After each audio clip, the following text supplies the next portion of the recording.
시편 11편 3절에 보니까 터가 무너지면 의인이 무엇을 할까? 터가 무너진 시대에 살고 있는 우리가 어떻게 살아갈 것인가에 대한 말씀을 가르쳐주고 있습니다. 류형렬 목사님이 계시는데요. 워싱턴 중앙장로교회 목사님이십니다. 이 목사님이 지구촌교회에서 설교하신 내용 앞에 부분 짧게 4분 동안 제가 영상을 잠깐 보여드릴 텐데요. 이 내용에 저희 말씀의 주제가 다 나와 있습니다. 한국도 미국도 모두가 코로나로 말미암아 참 아픈 시간을 많이 가져왔습니다. 우리의 육신적인 팬데믹도 참 문제이지만 더 위험한 것이 있다면 영적인 팬데믹 현상이라 볼 수 있을 겁니다. 지금 미국은 또 한국도 마찬가지로 얼마나 많은 사람이 영적인 깊은 잠에 빠져서 영적 팬데믹 현상을 가지고 있는지 모릅니다. 미국은 청교도라는 이름은 가지고 있지만 청교도들이 정말 믿었던 하나님이란 이름이 점점 사라지고 있는 이런 시대를 맞이하고 있습니다. 지난 1월에 조 바이든 대통령이 대통령 취임할 때였습니다. 지금의 미국이 기독교적 문화는 가지고 있기 때문에 중요한 행사를 하게 되면 먼저 목사를 모시고 기도나 설교를 하고 행사를 하게 됩니다. 지난해 조 바이든 대통령이 취임할 때 성경 위에 서서 하기 위해서 손을 얹고 목사를 모시고 축복 기도를 받게 되죠. 그때 했던 기도의 마지막 부분 한번 보시겠습니까? We prayed for divine favor upon our president, Joseph R. Biden, and our First Lady, Dr. Jill Biden, and their family. In the strong name of our collective faith, amen. 마지막 기도 모습 보입니까? In the strong name of our collective faith. 다양한 종교의 이름으로 기도합니다. 예수의 이름이 사라져버리고 다양한 종교의 이름으로 전 국민이 지켜보고 있는 대통령 취임식 때 하나님의 이름으로 축복해야 될 그 자리에 예수의 이름이 사라지고 있는 현실입니다. 미국에는 하원 개원할 때도 마찬가지입니다. 역시 목사님을 모시고 기도를 시작을 하는데 지난해는 임마누엘 클레버이라는 감리교 목사님이 초청을 받았습니다. 기도 마지막 부분입니다. We ask it in the name of the monotheistic God, Brahma, and God known by many names, by many different faiths. Amen and a woman. 마지막 글자 보입니까? Amen and a woman. 남자의 이름으로 여자의 이름으로. We ask in the name of monotheistic God, Brahma. 유일한 신 예수가 아니고 브라마의 이름으로 기도합니다. 지금 이것이 미국에서 일어나고 있는 현실입니다. 제가 몇 년 전에 저 하원 의원 개원할 때 기도를 초청을 받게 되었습니다. 외국인이기 때문에 저에 대한 신상 스크린을 다 하게 하고 그 다음에 기도에 대한 공문서를 보내옵니다. 종교가 여러 가지 사람이 있기 때문에 기독교적인 민감한 용어를 사용하지 말라. 예수 그리스도 이름으로 기도를 하지 말라는 거죠. 그리고는 기도문을 미리 보내달라고 검증을 하겠다는 거죠. 제가 미리 보내면 이게 검색당할 것 같아서 기도하기 하루 전날 밤 12시에 보내고 그리고 다음날 이메일을 열어보지도 않고 기도하러 갔습니다. 당연히 예수 그리스도 이름으로 기도를 마쳤어요. 미국의 많은 사람이 생방송으로 지켜보고 있는데 얼마나 많은 사람이 저에게 이메일, 편지, 손으로 그리고 전화를 해왔는지 모릅니다. 왜 종교의 자유가 있는 다양한 종교가 있는 미국에서 외국인이 예수님의 이름으로 기도합니까? 질책하는 사람 한 사람 없습니다. 모두가 외국인으로서 저 하원 개원할 때 예수 이름으로 기도해 주셔서 고맙다라는 인사말이었어요. 목사가 예수 이름으로 기도하고 칭찬받는 이런 시대를 맞이한 겁니다.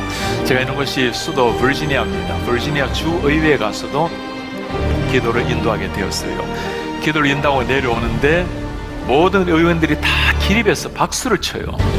팀 휴거라는 의원이 저에게 첫 질문이었습니다. 목사님, 왜 그렇게 많은 목회자가 이 자리에 와서 예수 이름으로 기도하는 것을 두려워합니까? 예수 이름으로 기도하는 것을 두려워하는 이런 시대.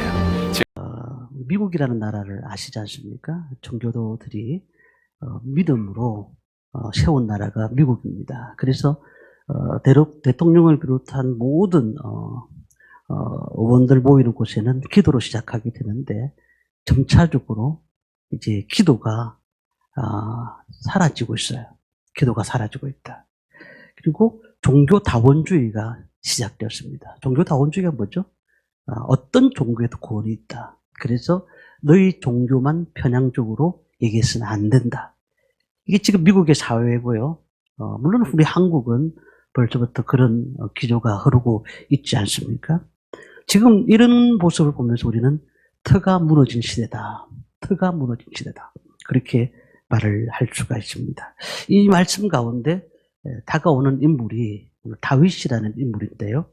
다윗의 인물은 시편 22편 9절 말씀, 10절 말씀을 보면서 이 다윗의 신앙을 우리는 알 수가 있습니다. 오직 주께서 나를 모태에서 나오게 하시고 내 어머니의 젖을 먹을 때에 의지하게 하셨나이다.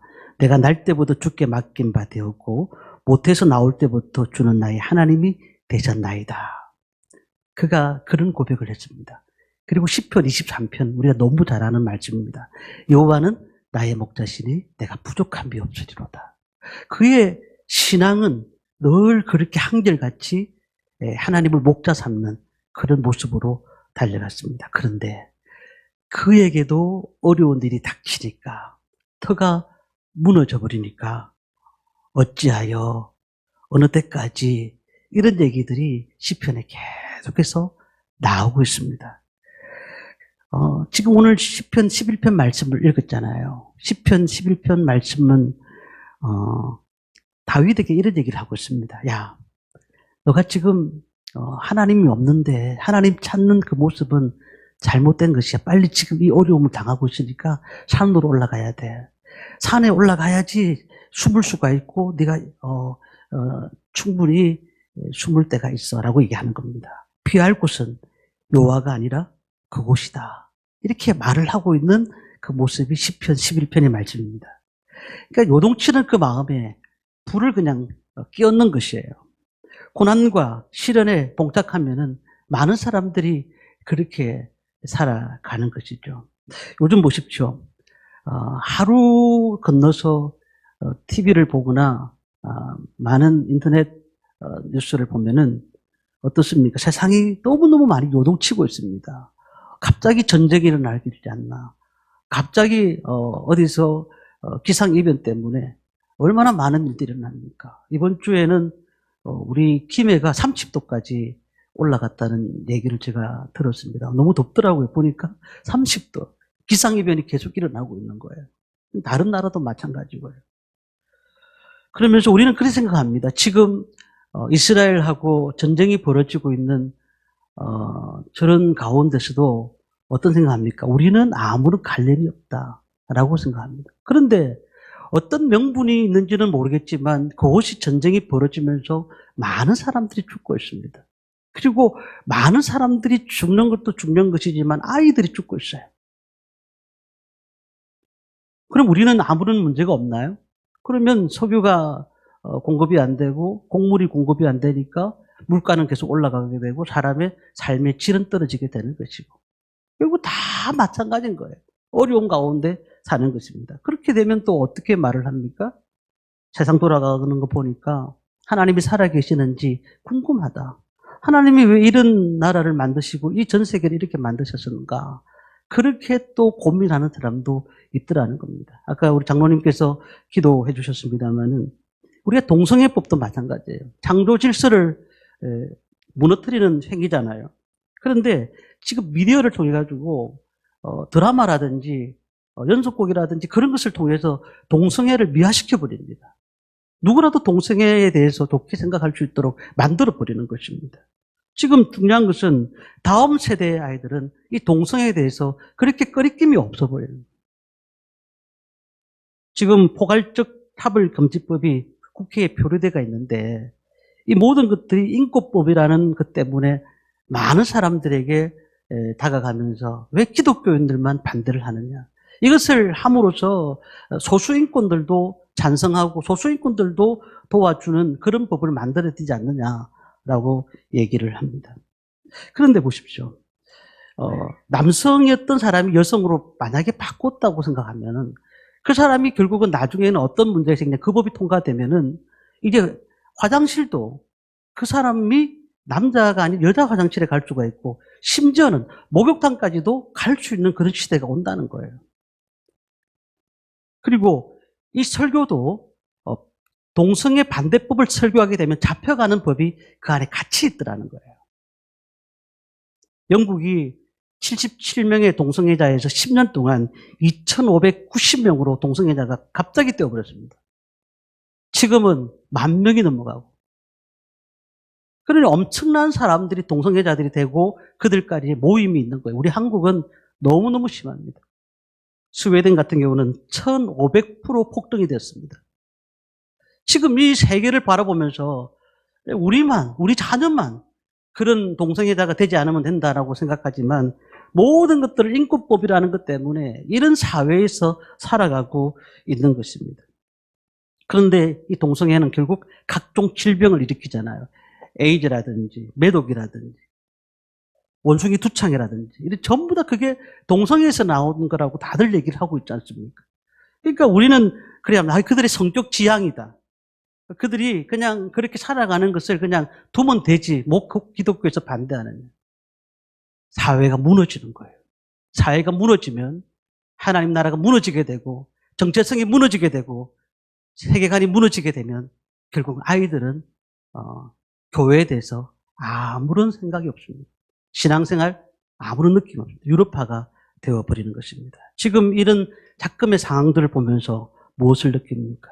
다윗이 정말 하나님을 여호와로 의지하면서 여호와는 나의 목자시니 내가 부족함이 없으리로다 라고 고백했던 그 다윗이 나중에 보니까 그도 힘드니까 어찌하여 어느 때까지니까 라고 고백했던 그 모습 어떻게 보면 이해가 되는 것 같습니다. 이 땅에서 우리 믿는 성도들이 편안하게 신앙생활 하는 것이 너무 좋은 시대인데 그런데 환난이 당하고 고통을 당하다 보니까 힘든 일이 많이 일어나요.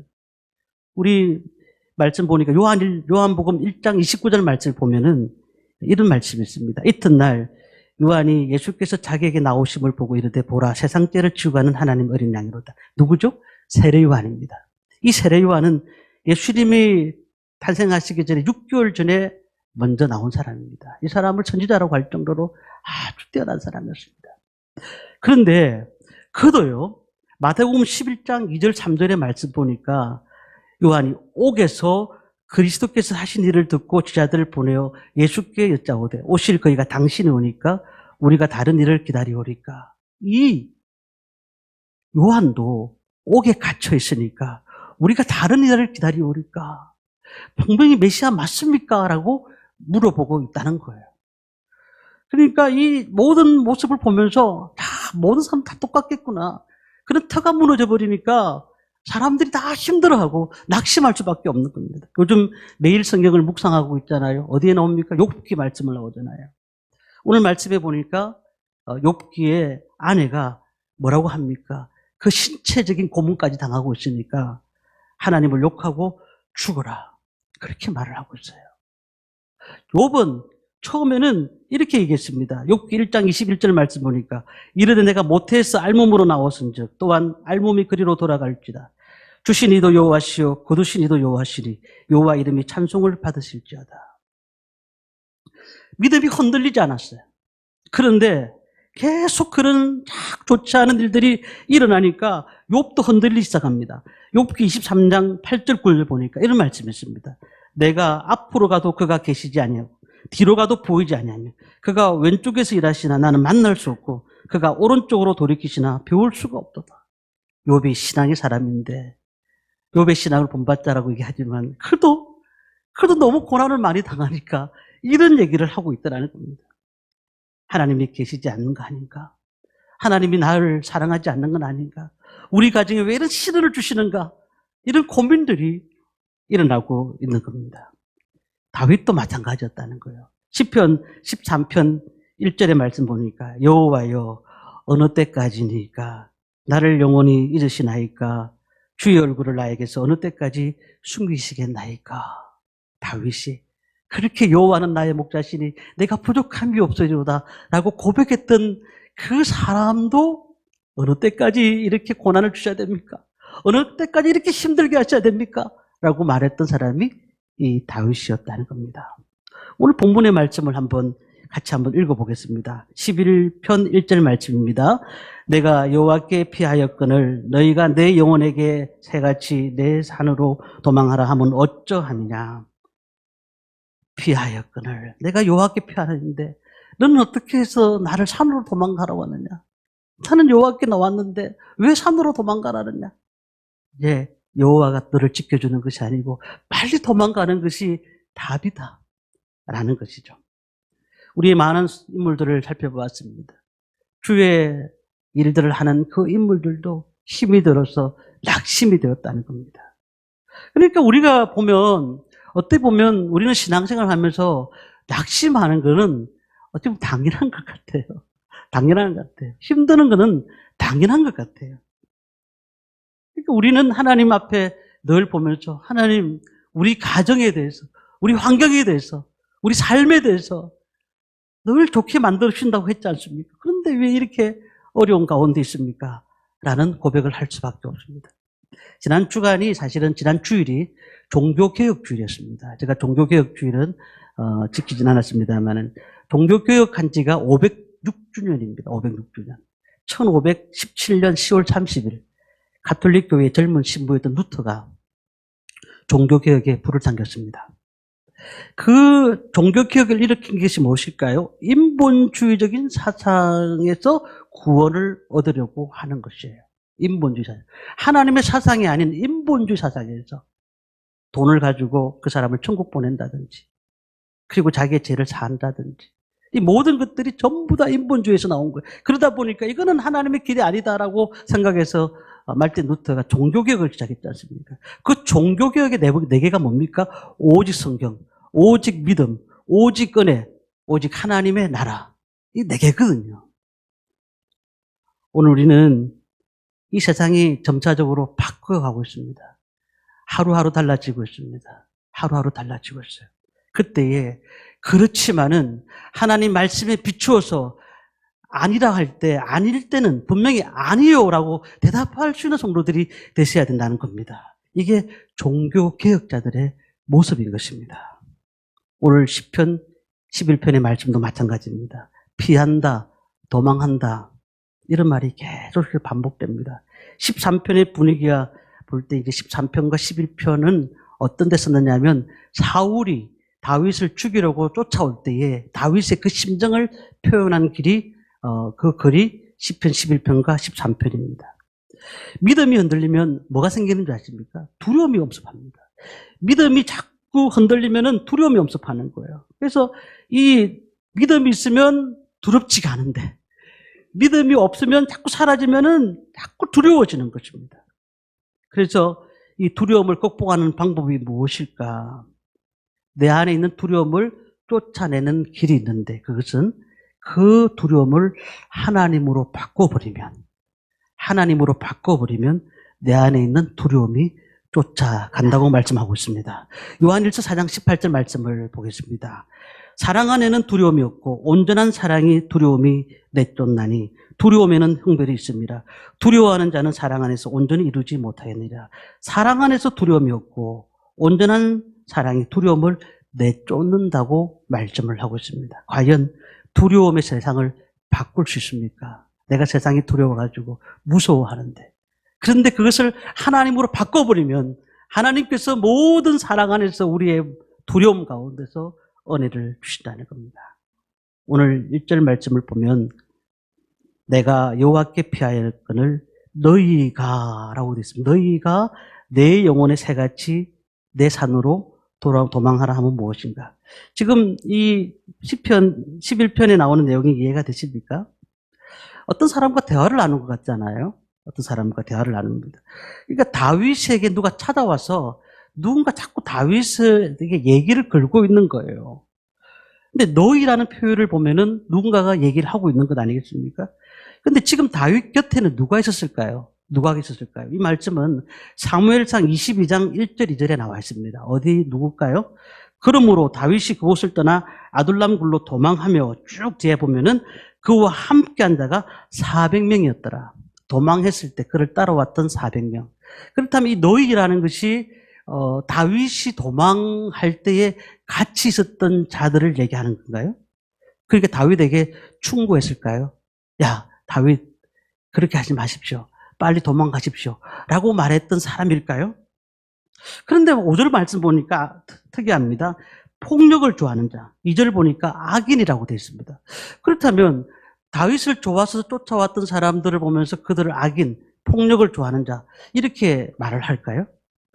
2절 말씀 한번 읽어보겠습니다. 같이 읽겠습니다. 악인이 화를 당이고 화살을 시에 먹이며 마음이 바른 자를 어두운 데서 쏘려하는도다. 자꾸 자기를 죽이려고 하는 그 모습 아닙니까? 악인이라고 얘기합니다. 그런데 여기서 그 사람들이 아니라는 사실을 알 수 있는 게 뭐냐면 1절에 보니까 너희가 내 영혼에게라고 되어 있습니다. 그러니까 누구한테 얘기하죠? 다윗의 영혼에게 얘기를 하고 있습니다. 나에게가 아니고 내 영혼에게. 다시 말하면 너희가 내 영혼에게 말한다는 것은 이거는 사탄을 말하는 거예요. 사탄을 말하는 거예요. 그러면 이 두려움이 어디서 준 것이라고요? 마귀가 갖다 주는 거예요. 정확하게 성경을 보면 이 두려움은 옆에 있는 주위에서 협력자들이 충고해 준 것이 아니었습니다. 사탄 마귀가 영혼을 삼키려고 하면서 자꾸 두려움을 갖다 주는 거예요. 두려움을. 그러니까 어둠의 세력입니다.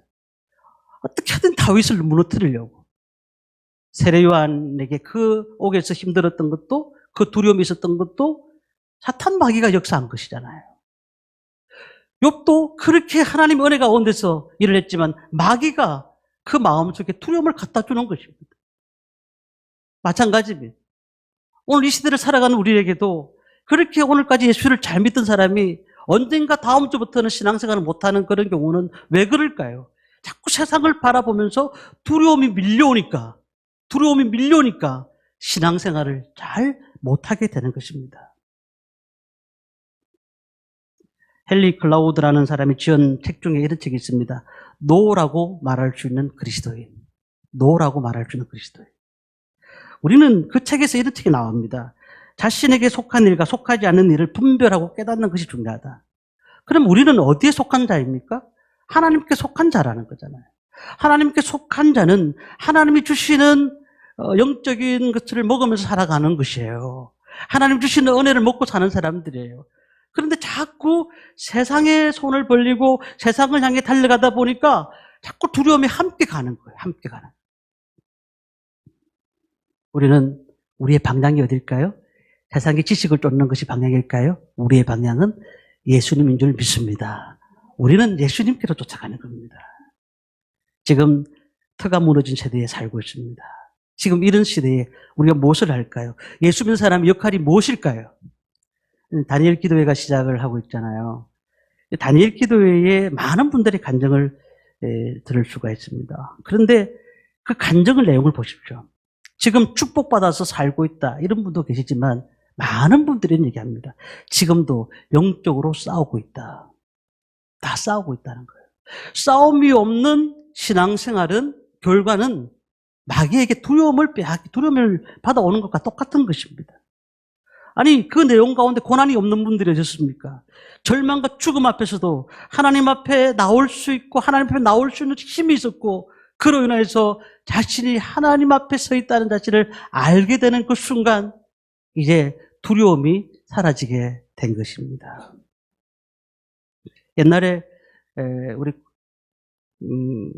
성도들이 어땠습니까? 코로나 때문에 많이 힘들었잖아요. 지금도 뭐 간간히 오고 있습니다만 옛날에 우리 흑사병, 콜레라 아주 굉장히 두려움 속에서 전 세계를 휩쓸었던 질병들이 있었잖아요. 그런데 여기서 기독교인들의 역할이 무엇인 줄 아십니까? 죽음을 무릅쓰고 그들과 함께 했어요. 그들을 도와주었어요. 어둠의 세력이 어떻게 하든지 무너뜨리려고 할 때 기독교인들이 그 사회에 들어가서 직접 그리스도의 복음을 전하게 되었다는 사실이에요. 우리는 그러면은 이 흑암의 세력과 벌리는 논쟁의 의미를 보면서 어디로 피할 것인가? 오늘 어디로 피해야 됩니까? 1절에는 내 산으로 도망하라 라고 자꾸 두려움이 얘기하고 있습니다. 내 산으로 도망하라. 지금 너는 여호와께 피하는 것이 중요한 것이 아니라 네가 살고 봐야 되지 않느냐. 지금 빨리 도망하라 라고 얘기를 하고 있습니다. 빨리 가라. 빨리 가라. 대열에서 빠져나와서 정처 없이 뛰어가라. 그 대열에서 빠져나와야 된다. 그래 너가 살 길이다. 오늘 어둠의 세력은 늘 우리에게 그렇게 다가온다는 겁니다. 지금까지 하나님을 경외하고 살았는데 하나님께서 우리에게 말씀하셨는데 근데 지금 내가 하는 행동 보니까 내 꼴이 뭐야 이거. 야, 그래도 내가 기도했던 사람인데 내가 그래도 복음을 전했던 사람인데 내가 충성봉사했던 사람인데 지금 이 사울이 잡으러 오는 그런 가운데서 내가 할 일이 뭐냐. 옆에서 자꾸 두려움에 밀려오면서 빨리 산으로 도망가라. 산으로 가야 너는 살 길이다. 어둠의 세력이 있을 때 하나님께서는 피하지 말라. 피하지 말라. 3절 말씀에 뭐라고 되어 있죠? 함께 말씀을 읽겠습니다. 터가 무너지면 의인이 무엇을 하랴. 너가 지금까지 쌓아놓은 터가 무너지면 의인이 무엇을 할 수 있느냐. 네가 할 수 있는 게 뭐냐. 터를 쌓았으면 믿고 주를 의지하라는 겁니다.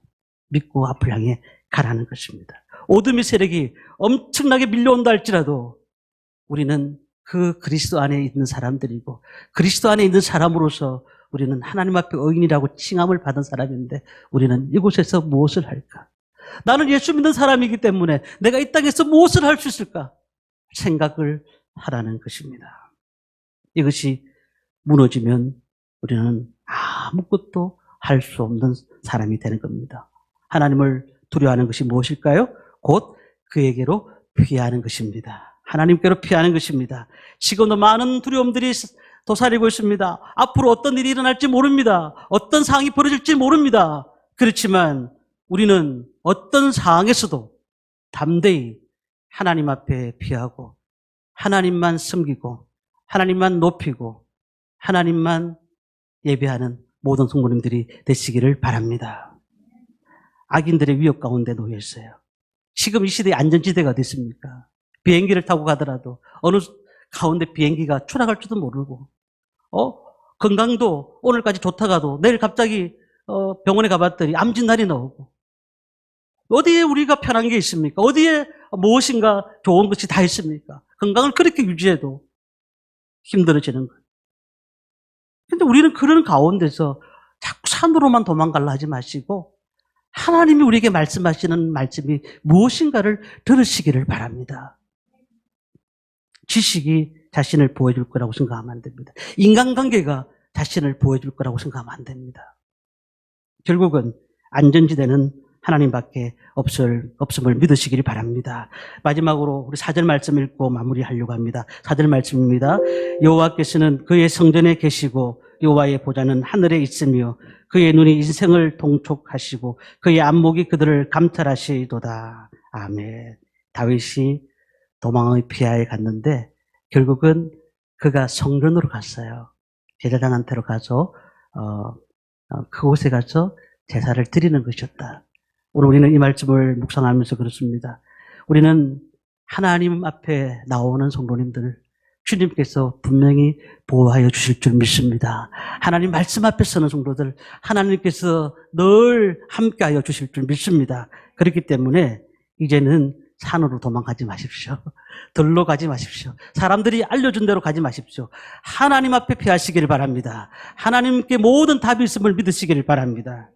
이 어려운 시대를 살아가고 있지만 우리는 세상 사람들의 충고를 듣지 마시고 하나님 말씀에 귀를 기울이시고 그럼으로써 정말 국제정세, 한국 여러 가지 소식들이 답답하고 암울한 것도 있지만은 그러나 기본이 무너지는 시대에 살고는 있지만 우리는 터를 무너뜨리지 마시고 하나님 앞에 피하고 그분 앞에 나가는 저와 모든 성도님들 되시기를 주님의 이름으로 축원합니다.